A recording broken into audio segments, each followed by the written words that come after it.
Welcome to your deep dive. Um, Today we're diving into market wizards. Oh, okay. As someone familiar with the book, you've probably already pondered these concepts. Right. But I think you'll find that today we're going beyond the surface, uncovering insights that apply to not just trading, hmm but really any field. That's right. Market Wizards offers a glimpse into the diverse approaches and philosophies that lead to success in the markets. Yeah, and by examining these stories and experiences of these traders, Right. we extract wisdom that really extends far beyond Wall Street. Absolutely. Okay, let's dive in. One of the first things that struck me was how much emphasis these traders place on having a solid trading plan. Yeah. Mark Ritchie, for example, swears by it. Mm. He believes it's the key to maintaining discipline and honestly assessing your performance. Yeah, I understand Richie's point about planning. Mm-hmm. It's crucial for removing emotion from the equation and making rational decisions. Yeah. But I think it's also important to balance planning with adaptability. Mm-hmm. Markets are constantly changing. Right. So how do we create a plan that's structured yet flexible enough to accommodate unexpected events? That's a great point.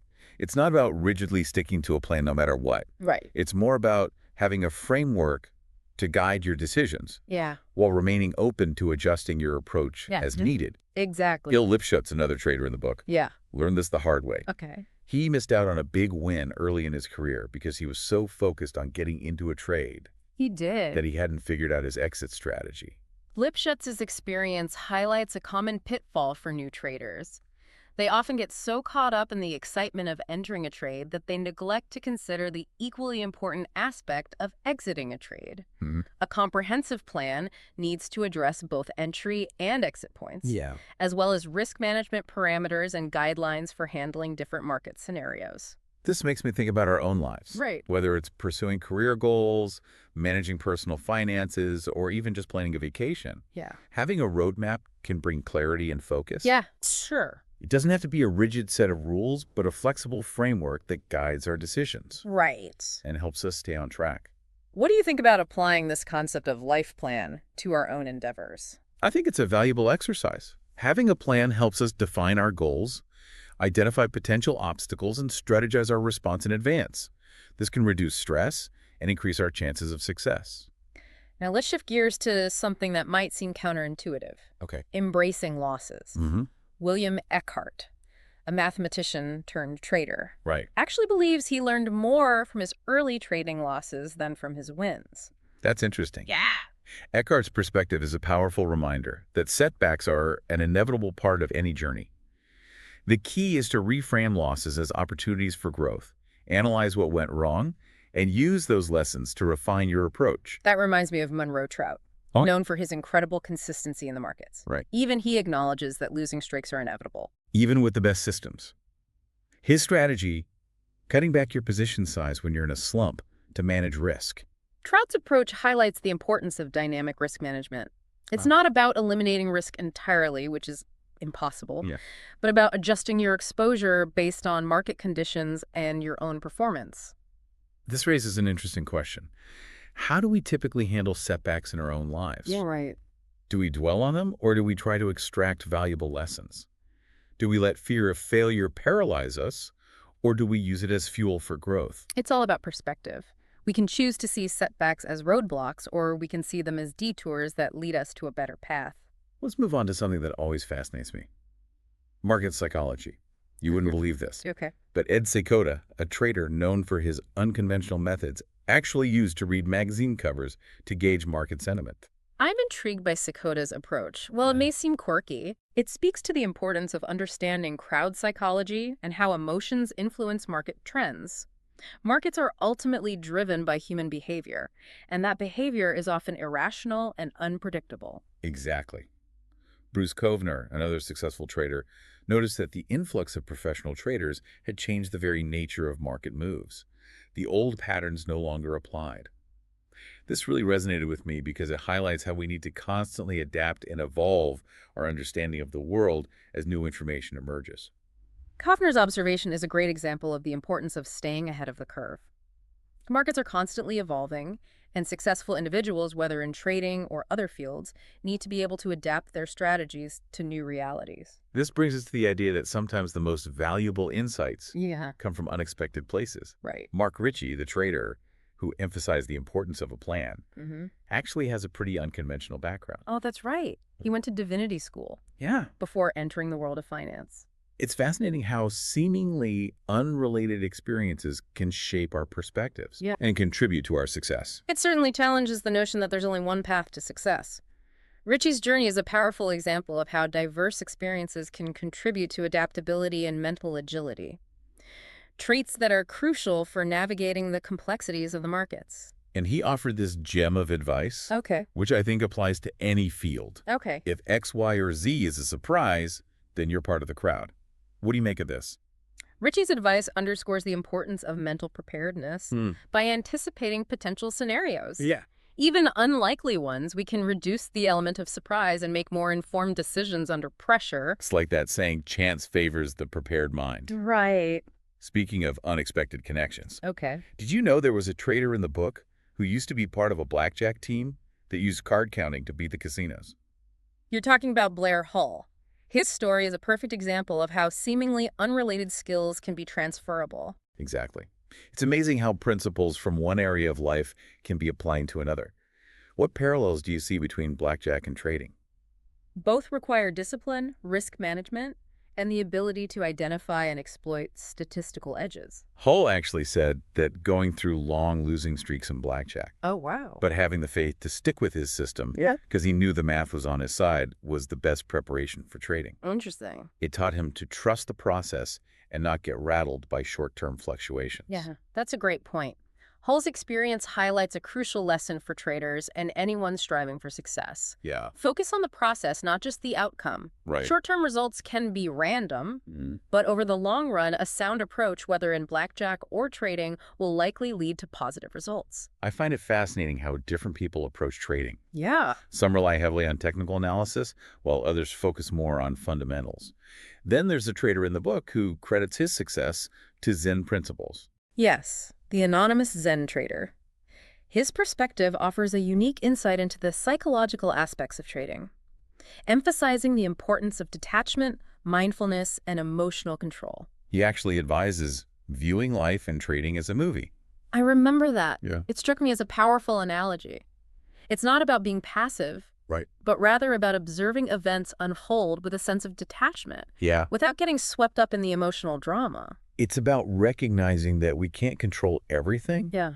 but we can control how we react. Right. This resonates with me because I think it's easy to get caught up in the day-to-day anxieties and lose sight of the bigger picture. Absolutely.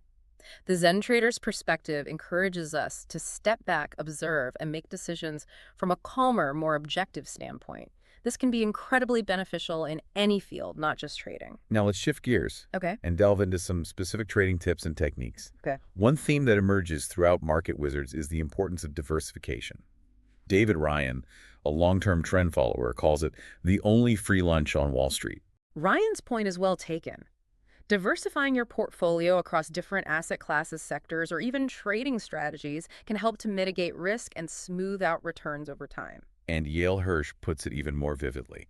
He says, not diversifying is like throwing your lunch out the window. Hirsch's analogy, while humorous, drives home the point.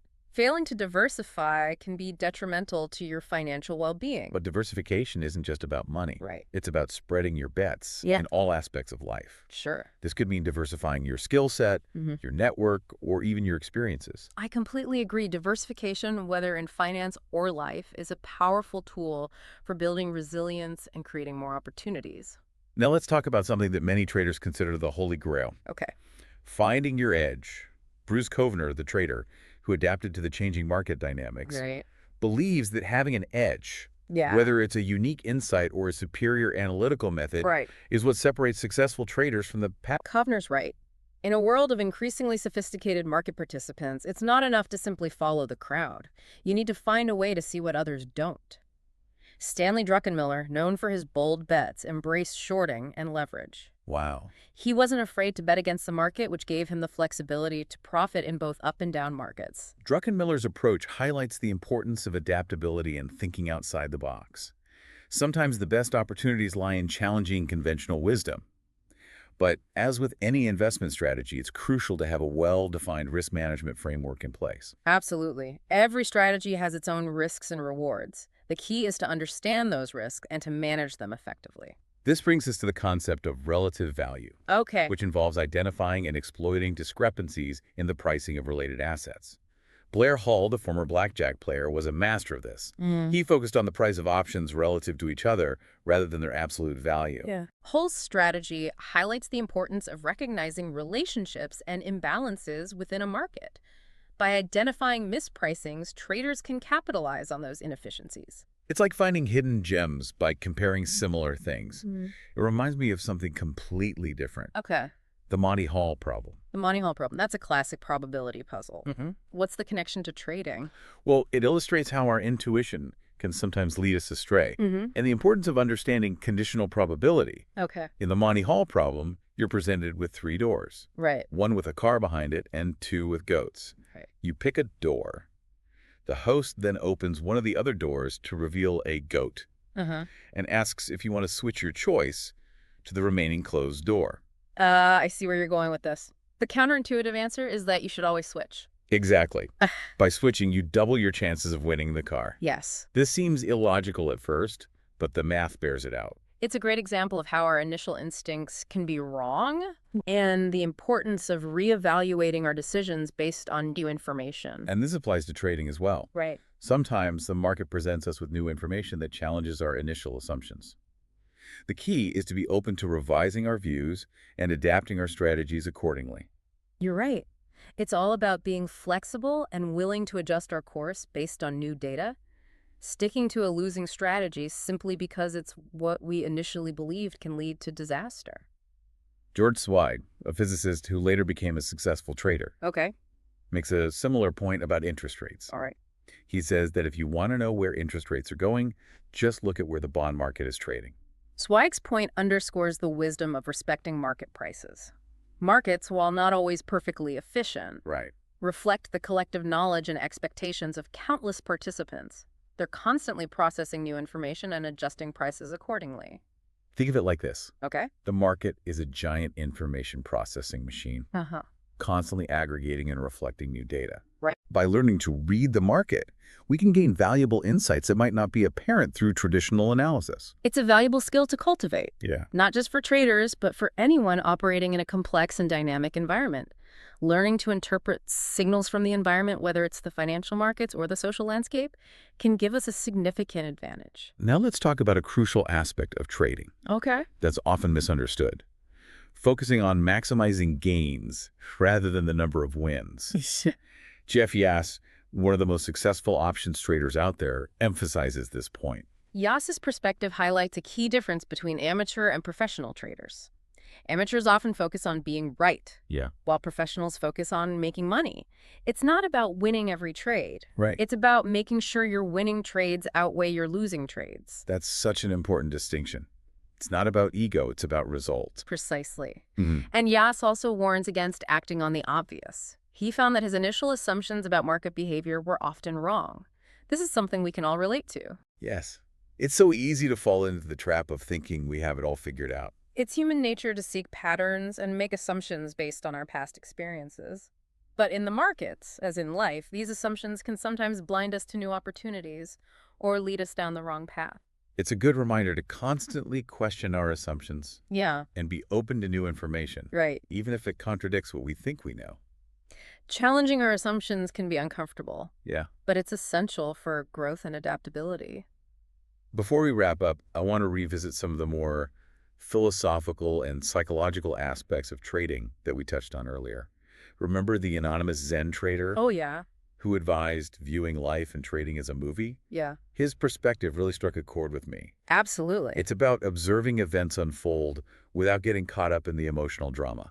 That perspective can be incredibly liberating. It allows us to detach from the anxieties of the moment and make more objective decisions.